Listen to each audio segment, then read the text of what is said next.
হিসাব পাচ্ছি না। আমরা দেখেছি, আমরা সবাই দেখেছি, আমাদের টেলিভিশনের পর্দায় দেখেছি, প্রত্যক্ষদর্শীও হয়েছি যে গুলিবর্ষণ করা হয়েছে ছাত্রদের উপরে যখন তারা শান্তিপূর্ণভাবে বিভিন্ন জায়গায় সারা দেশ জুড়ে সমাবেশ করছিল। কিন্তু আজকে যদি আপনি টিভির পর্দার দিকে তাকান, আমাদের সরকারের দায়িত্বে যারা আছেন তাদের বক্তব্য শুনেন, মনে হবে কিছু হয়নি, কেউ মরেনি, কোনো লাশ পড়েনি, শুধু বিভিন্ন বিল্ডিং এর উপরে আক্রমণ হয়েছে, কিছু রাষ্ট্রীয় সম্পত্তি বিনষ্ট হয়েছে। সম্পত্তি বড় না প্রাণ বড়? জান বড় না সম্পত্তি বড়? আপনাদেরকে জিজ্ঞেস করি, কোনটা বড়, প্রাণ বড় না সম্পত্তি বড়? আমাদের দেশের, আমাদের সন্তানরা যাদের জান গেছে তাদের জন্য আমাদের বিচার চাইতে হবে, কিন্তু বিচারের আগে আমাদের তো জানতে হবে, সত্য কথা শুনতে হবে।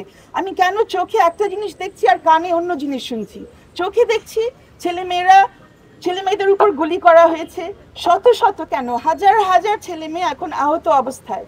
শুধু আহত অবস্থায় রেখে কিন্তু আমাদের রাষ্ট্র ক্ষান্ত হচ্ছে না। যারা হাসপাতালে ভর্তি হয়েছে সেখানেও আমি শুনছি, একটু আগেই শুনেছি যে পুলিশ সেখানেও টহল দিচ্ছে, সেখান থেকেও তথ্য নিতে চাচ্ছে যে কারা গুলিবিদ্ধ, কারা আক্রান্ত, তাদেরকে চিকিৎসা দেওয়ার দায়িত্ব যেটা আমাদের রাষ্ট্রের দায়িত্ব, সেই চিকিৎসা না দিয়ে এখন দেখছি কি করে তাদেরকে আরো বিপদে ফেলতে পারে। তো আমার দাবি হচ্ছে যে আমরা তাৎক্ষণিকভাবে তথ্য জানতে চাই। আমাদেরকে বলা হয় তথ্য অধিকার, যখন আপনি টিভির দিকে তাকাবেন, বিটিভি দেখবেন, তথ্য অধিকার আমাদের আছে, এটা নিয়ে বিভিন্ন বিজ্ঞপ্তি যাচ্ছে। আমাদের জনগণের তথ্য অধিকার, আমাদের জনগণের ডিজিটাল অধিকার আছে। আমরা ডিজিটাল যুগে বসবাস করছি, ডিজিটাল দেশে বসবাস করছি, স্মার্ট বাংলাদেশে বসবাস করছি। স্মার্ট বাংলাদেশ কীরকম স্মার্ট বাংলাদেশ? যেখানে বাংলাদেশের নাগরিক কিছুই জানতে পারে না, কিছুই জানতে দেওয়া হচ্ছে না যে বাংলাদেশের মাটিতে কি হয়েছে।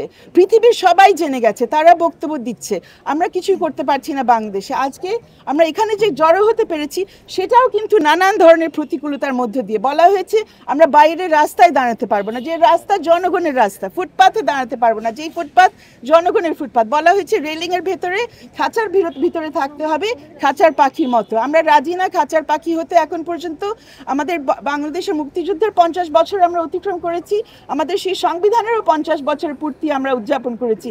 এটা কোনো উদযাপনের অবস্থা না যেখানে শত শত ছেলে মেয়ে নিহত, এবং শান্তিপূর্ণ সমাবেশ করার জন্য যেখানে হাজার হাজার ছেলে মেয়ে সাধারণ নাগরিক এখন আহত অবস্থায় বিভিন্ন হাসপাতালে পড়ে আছে, তাদেরকে চিকিৎসাও ঠিকমতো দিতে দেওয়া হচ্ছে না।